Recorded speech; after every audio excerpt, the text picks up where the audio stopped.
All right, this is my global HRM presentation. My name is Richard Kademan. Let's continue. Let's get into it. So I'm going to be talking about Nvidia today as a corporation and kind of where they're looking to get into across the world internationally. So just to kind of give you an idea of who Nvidia is, they're a global tech company and they're leading in AI computing. That's what they declare. They're the world leader in AI computing. They sell a lot of products. They do things like graphics cards to even like Amazon warehouse robots. They were founded in 1993 by Jensen Huang and Chris Malachowski. Hopefully, I'm pronouncing that right. And that's just kind of like what NVIDIA does. They're into AI computing and everything about that. There's a lot of different ways you can incorporate that, but they're a tech company at heart. So their target country that they're looking to get into is the United Kingdom. They recently, actually earlier this month, committed $2 billion to catalyze the UK's AI startup ecosystem and accelerate the creation of new companies, jobs, and globally transform AI businesses. So they're not doing this just solely by themselves, because $2 billion is a lot of money to invest into a country for this kind of thing. So there's a few other corporations joining them as well. That things like people like Air Street Capital, Balderton, Hawkson Ventures, and Phoenix Court. But the purpose of this, obviously, is a huge investment, is to advance the AI infrastructure in the UK and allow researchers to scale in the next generation of AI. So they believe the UK is just like the perfect hub for all of these things to come together and to create the next wave of AI innovation. So with that, we'll kind of touch into all that stuff more.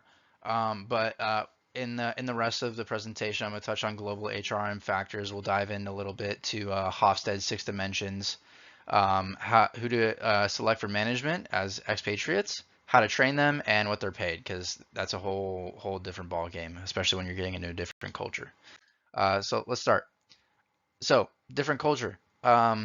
The UK is an entirely different place compared to the US. The video is actually headquartered in California, so they're gonna have to get used to a little bit of a cultural difference entering into the market in the UK. Um, but just to get a kind of idea of how the UK operates, just to define that, we're going to look at Hofstede's 6 cultural dimensions. I'm going to touch on 3 of them specifically that stood out to me. First one being individualism. This one was actually pretty shocking at 76. Because if you think about the US, if we're going to compare that, because NVIDIA is headquartered in the US, so that's what they're used to. The US generally has a very high individualistic culture, but they're rated at 60. So if you think about how we interact with people, we're very individualistic, we're independent, we're just go-getters and ready to just take on the world and succeed in whatever we do. And we're kind of focused on ourselves. And we see that as a pretty high rating on our part if we were just to think about our own culture. But surprisingly, the UK is actually 16 points higher in this rating, which is really interesting. So they have all the same qualities that we do. It's just a little bit more in that category. And then uncertainty avoidance. Uncertainty avoidance, just to define that really quick, is just kind of being like comfortable or uncomfortable with taking risks, but they're very low on that. So they're at a 35, which means that they're pretty comfortable as a nation to like. I have a quote here by the Culture Factor group that says, which means that as a nation, they're quite happy to wake up not knowing what the day brings. So they're comfortable with different things, new things coming at them, things that they're unfamiliar with, and just available to adapt to that. So bringing something in like AI and incorporating that and trying to build that up isn't going to be too much of an ask for a country like this. They're not like too set in their ways. They're welcoming in different aspects of life and things to just incorporate into their everyday. So seeing something new like this isn't going to be too much of an issue for them. And then third that I stood out the most was their long-term orientation. Um, this again is going to help NVIDIA in terms of understanding the culture and being a culture that they can integrate themselves in. Um, and another quote for the culture factor group is people believe that truth depends very much on situation, context, and time, and they show an ability to adapt traditions easily and change conditions. So pretty similar to uncertainty avoidance in the sense that they're just welcoming in just adaptability, in the sense that they're okay with this new thing being introduced to them, and potentially even changing kind of just the way they go about life, because AI is something that can really just have that kind of effect on a culture and people. But these ratings aren't too out there, especially in terms of the US. They're pretty similar. Individualism definitely has the biggest jump, but that's not too big of an issue, especially just with that context as well. Shouldn't be too much of an issue. So these are good signs for Nvidia to get into this culture. One, it speaks English as well, so it's not going to be that difficult, especially for the expatriates to get along with people in that culture. But it should be a pretty easy and somewhat seamless merging into that new culture. All right, let's talk about education and human capital dimensions. So like I said, UK is a perfect environment for investment and growth.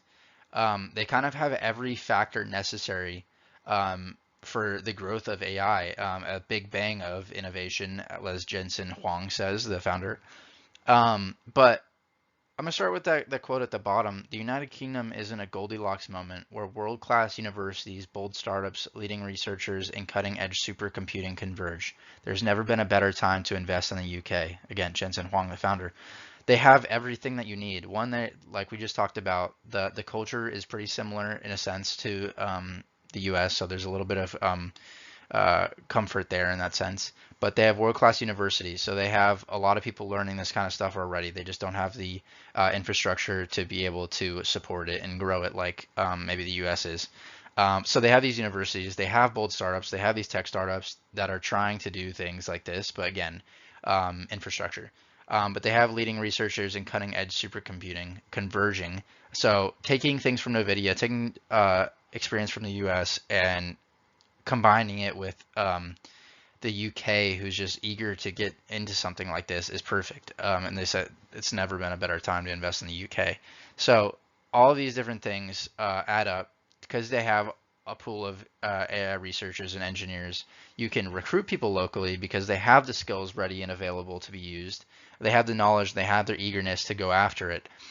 So you don't have to bring people again to be like expatriates or just regular employees across the world to work in your warehouses and in your manufacturing plants. You can just get people from the UK themselves, which is great.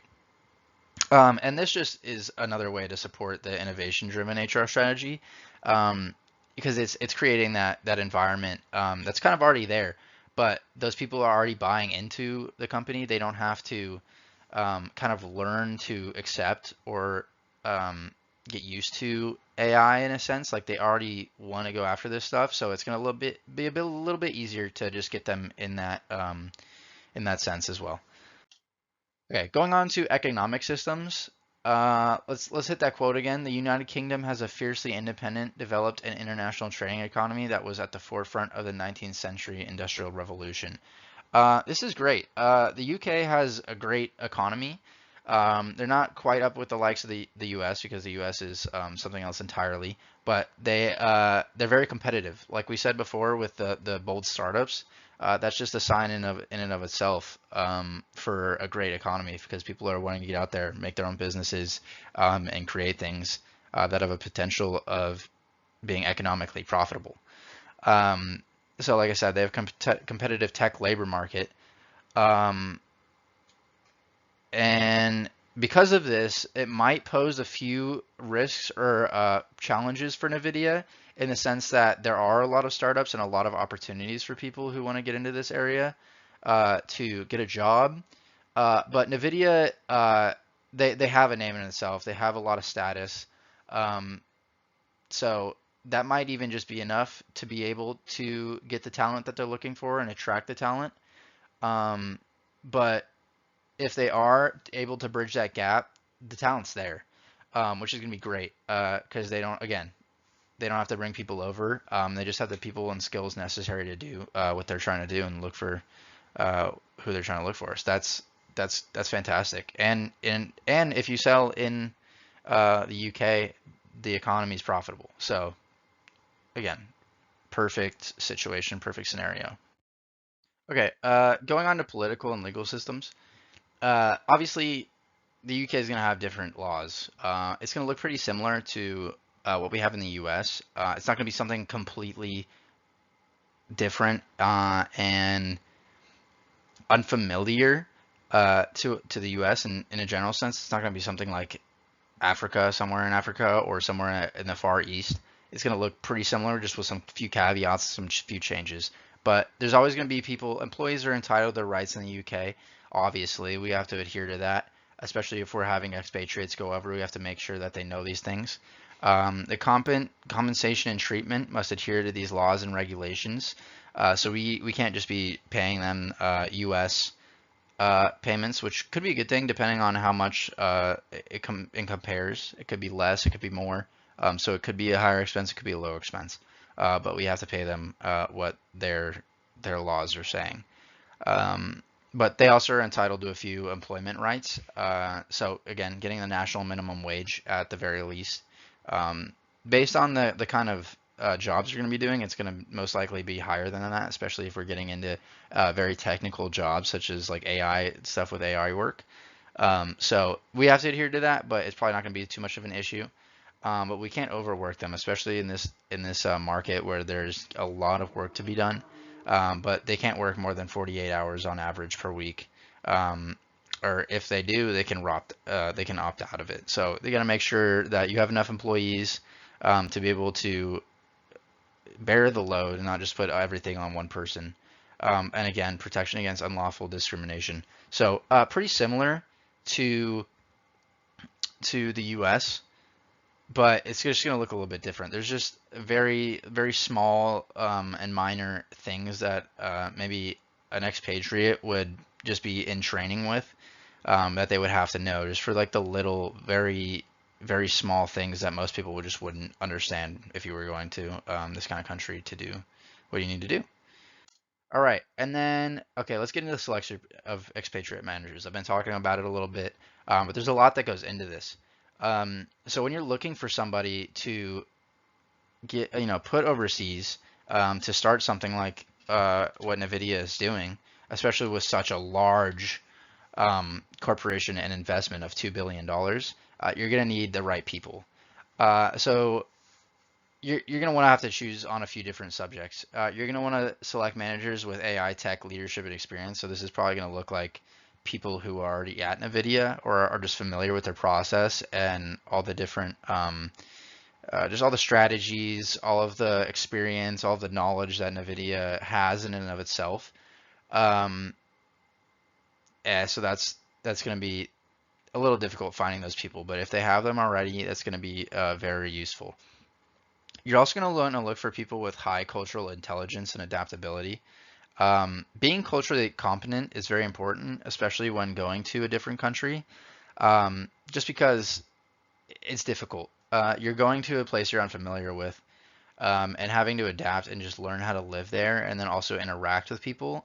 So having somebody who's culturally competent means that like they're open to being where they're at. They're open to the way that people interact with them or behave.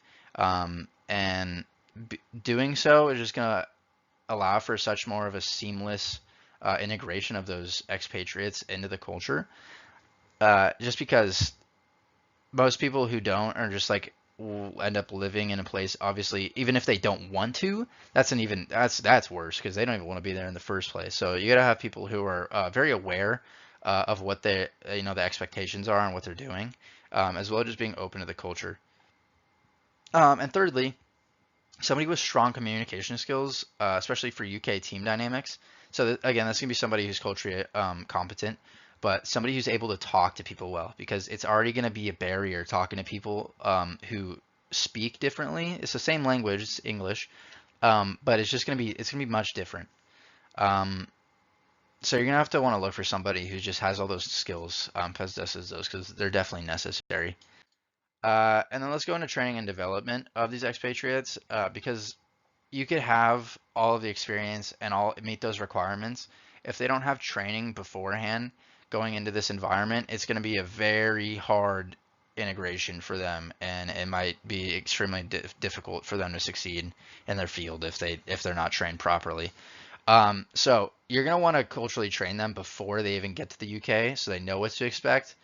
So when they get there, they're not just getting culture shock and everything seems super difficult and they're getting stressed out. They have a smooth integration, like I've been saying this whole time, to be able to do that. And then we talked about the legal system. They're gonna want to know the UK laws, especially if they're employing them um, in the work environment, the workspace, because their employees, if they're getting them locally, they're going to know those laws, those employees. So they have to be familiar with those because they don't want to be breaching any regulations or laws that would cause a lot of issues and setbacks, as well as potentially money of that investment that is being put in. That's already huge. You're going to want to have those expatriates be trained in cross-cultural team leadership. Again, people in the UK are going to act differently to those people in the US. So they're going to want to just know how people interact. Are they open to teams, or are they closed off? Do they have nonverbal communication? They have verbal communication. Those kind of things they're going to want to be trained on, just so they're aware and know how to best approach team situations. And then lastly, they're going to want ongoing support, either just going there while they're there, just getting updates about how they're integrating and how they're doing, as well as a reintegration program. Because people, depending on how long they're there, at some point they're going to probably get comfortable, be used to their routine and their programs, their schedules, and then maybe even coming back home to the U.S. might be a whole another situation, almost like being expatriated again. So just having a program to be able to deal with that is going to be important, both going to the UK and coming back from. And then lastly, let's talk about compensation and employment benefits. I'm going to hit a little bit on the expatriate compensation and employee benefits, as well as just local employee benefits. But let's focus a little bit more on expatriates for now. So obviously, this is a big ask to have somebody go overseas and live there and to do the job that they're most likely already doing, just in a different location. Uh, they're going into a different place of living. So adequate compensation is definitely required. You're definitely going to want something that is definitely competitive with the market, but just a little extra on top because they're going through a lot of trouble of being relocated. And then housing relocation and cost of living. This is going to want to be taken care of, as well as extensive health, pension, and wellness benefits. Because again, with that like culture shock or just being in a different environment, it's probably going to cause a lot of stress. And just taking these things away from them or just providing for them is going to help just relieve and alleviate that stress, so they can focus on their job and just almost tunnel vision on what they need to do and not have to worry about all the other things of life that can get in the way and having them figure out just the mundane things that can be really confusing, especially in a different culture. So these are all very important things that is very, very important to have for the expatriate. And this is also going to go for maybe local employees as well. Again, like we're talking about with just the competitive market of like tech startups, that adequate compensation might have to be a mandatory thing as well, for getting people to for employees locally. Yeah, and then just to conclude really quick, I know this has gone on for a while, but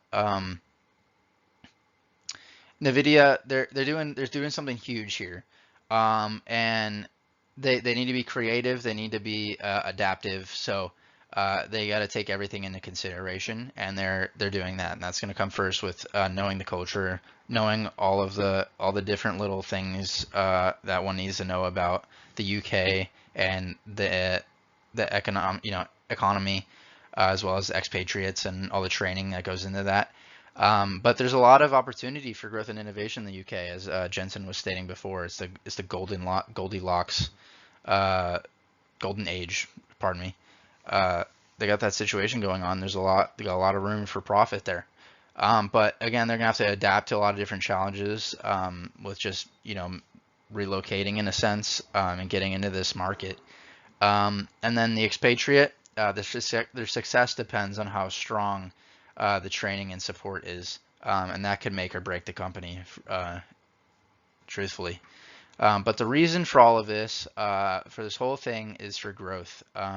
One, for profits on the Nvidia side, and one, to just really just push forward AI innovation, especially in the UK, and create that new wave of AI innovation like Jensen was talking about. But that's everything. Thank you so much. Here are my references. Yeah, thank you.